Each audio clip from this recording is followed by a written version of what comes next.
Every single year, the news is just flooded with talk about the annual budget, right? It's this whirlwind of huge numbers and fancy words that, can make your head spin. But what if I told you the basic idea is something you probably already do every week? Let's break it all down. So, have you ever been watching the news when budget season rolls around and just felt completely lost? Yeah, you are definitely not alone. It's a super common feeling, and today we're going to fix that. So, how are we going to crack this? Well, the secret actually comes from this fantastic source material, a newspaper article that explains the entire national budget through a simple chat between a grandfather and his grandchild. It's such a brilliant way to look at it. And we're going to use that simple logic to guide us today. All right, so inspired by that brilliant article, let's just dive right in and start with the most fundamental question of all. This is it. This is the big question the grandchild asks in the story. What is a budget really? Well, the answer is way more intuitive than you might think.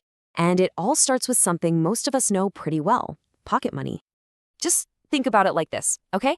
Your weekly pocket money, that's your income. The money you spend on, say, chocolates or gifts, those are your expenses. And whatever you manage to tuck away at the end of the week, well, that's your savings. That entire plan, what's coming in, what's going out, and what's left over, that is your personal budget. The national budget is the exact same thing, just, with billions of rupees instead of 80. So when you strip away all the complicated jargon, here's what you're left with. The national budget is really just a giant financial plan. It's a statement that says, here's how much money we, the government, think we're going to earn, and here's where we plan to spend it all. Simple as that. Okay, so if the national budget is basically a giant personal budget, then what's actually in the government's wallet? Where does all this money come from, and where on earth does it all go? Let's take a peek inside. It's really like this giant continuous loop. Money flows into the government from things like the taxes we all pay on stuff we buy, or maybe profits from companies the government owns. Then that same money flows back out to all of us in the form of services, funding our schools, building new roads, paying for national defense, and covering salaries for government workers. It's just this huge cycle of earning and spending for the whole country. So you have to wonder, who actually puts this massive, massive financial plan together? It's definitely not just one person. Let's trace the budget's incredible journey, from a whole bunch of requests to one final official document.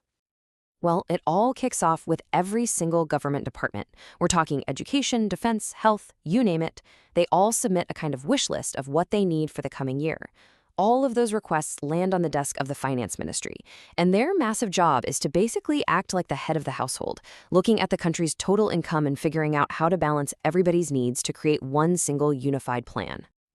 And once that huge document is finally ready, it's time for the big reveal. The finance minister officially presents the budget to all the nation's elected representatives in the Lok Sabha, which is the parliament. This is the moment the country's financial roadmap for the next year is officially unveiled. Now, here's a little detail you've got to know. The government doesn't follow the January to December calendar year like most of us do. It operates on a financial year, which runs from April 1st all the way to March 31st of the next year. So when you hear about the annual budget, it's the plan for that specific 12-month window. But the budget isn't just about spreadsheets and numbers. It's actually wrapped up in some really cool traditions and history that have changed, well, pretty dramatically over the years. All right, here's a great fun fact for you, straight from our source article. Have you ever stopped to think about where the word budget even comes from? Well, it actually goes all the way back to an old French word, bulga, which simply meant a leather bag or a wallet. Makes perfect sense, right? When you think about that classic image of carrying important financial papers in a briefcase. And speaking of traditions, you're going to love this one. It's actually pretty sweet. To mark the end of months of incredibly hard work, there's a halwa ceremony. Just before the officials go into a lock-in period to keep everything secret while the documents are printed, they all share this traditional sweet Indian dessert. It's this great moment of celebration before that final big push. And this timeline, wow, it really tells a story, doesn't it? I mean, from the very first budget way back in 1860, the symbol for decades was that iconic leather briefcase. But just look at how fast things have changed recently. In 2019, it was replaced by a traditional Indian bahikata, a cloth ledger. Then just 2 years later, it went completely paperless, presented on a tablet. It's just such a powerful symbol of how tradition is meeting technology. So there you have it, the annual budget. completely demystified. It goes from a simple idea like a pocket money plan all the way to a digital document that literally charts the nation's future. At the end of the day, it's just a plan for how we use our collective money. And that really leaves us with one big question for you. If you were the one in charge of the country's wallet, what would be your number one priority? Something to think about. Thanks so much for joining me.